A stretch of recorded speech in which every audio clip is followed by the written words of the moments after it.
And joining us now is Secretary of Defense Lloyd Austin. Secretary Austin, thank you for being here. I want to start with those moves you announced late yesterday, last night. You've got the USS Eisenhower going to the Persian Gulf. You've got more missile defense systems headed to the region, troops put on standby. What's behind these moves? Well, Jonathan, as you know, recently we've seen rocket and UAV attacks against bases housing our troops in Iraq and Syria. We're concerned about potential escalation.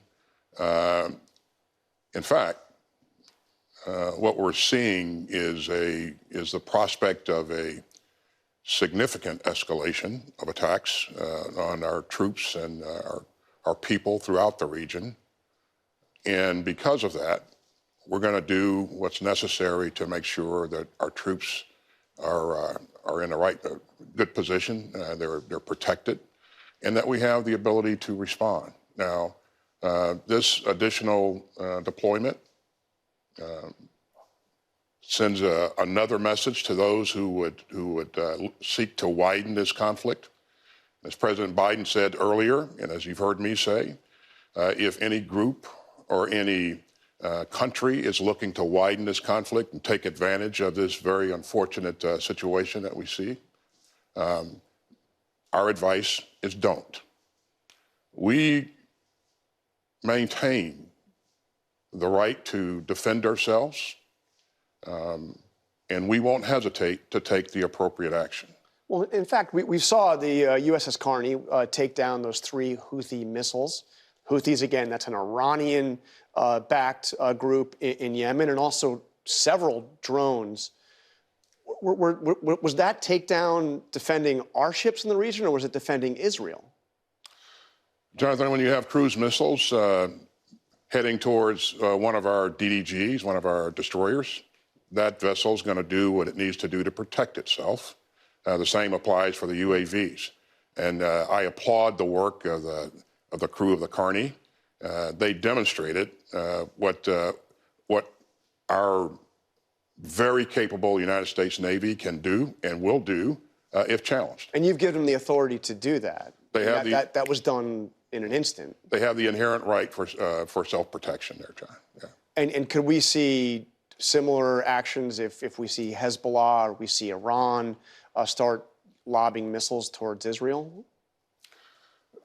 I mean, are we effectively ready for air cover for the Israelis? John, what we're focused on currently is making sure that we're providing the security assistance that Israel needs to defend itself. And that's been our focus from the very beginning. And I will tell you that I am in contact with Minister Gallant nearly every day. You know, I spoke to him on October 7th, the same day that the attack occurred. He identified to me what his needs were at that point in time, and we immediately started flowing security assistance to them. And they're about to launch this ground offensive in Gaza. You were at CENTCOM. You were the CENTCOM commander when ISIS had control of Mosul, and it took 9 months, but you cleared ISIS out of Mosul with our Iraqi and Kurdish partners. What is that? What were the lessons you learned there that apply here? Well, the first thing that everyone should know, and I think everybody does know, that urban combat is extremely difficult. It goes at a slow pace. That was 9 months. Nine months of intense combat. Yes. This may be a bit more difficult because of the underground network of tunnels that that Hamas has constructed over time, and the fact that they've had a long time to prepare for a fight. So I think you'll see a fight that's characterized by a lot of IEDs, a lot of booby traps, and just really grinding activity going forward. Now, one of the things that we learned is how to account for civilians in the battle space. And they are a part of the battle space, and we, in accordance with the law of war, we got to do what's necessary to protect those civilians. And as I've talked to Minister Gallant and others, I've encouraged them to conduct their operations in accordance with the law of war. And I want to ask you on that front. We heard some pretty stark words from King Abdullah of Jordan. Again, an American ally, no friend of Hamas, obviously, but very critical of what the Israelis have done so far. Let me bring up what he said. He said the relentless bombing campaign underway in Gaza as we speak is cruel and unconscionable on every level. It is collective punishment on a besieged and helpless people. It is a flagrant violation of international humanitarian law and a war crime. Is Israel doing enough to protect or to ensure that innocent civilians aren't getting killed in this?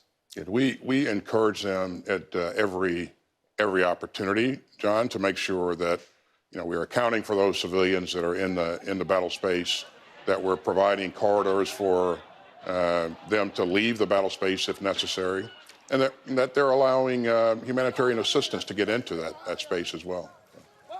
Lieutenant Colonel Peter Lerner, one of the Israeli military spokesmen, told ABC this week that if Hamas places a rocket in the courtyards of schools, we're going to strike that.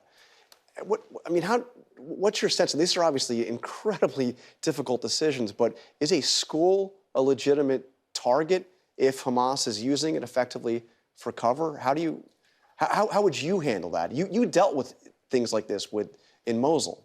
Certainly, you have to evaluate the target, the value of the target, who's at that location, and we always have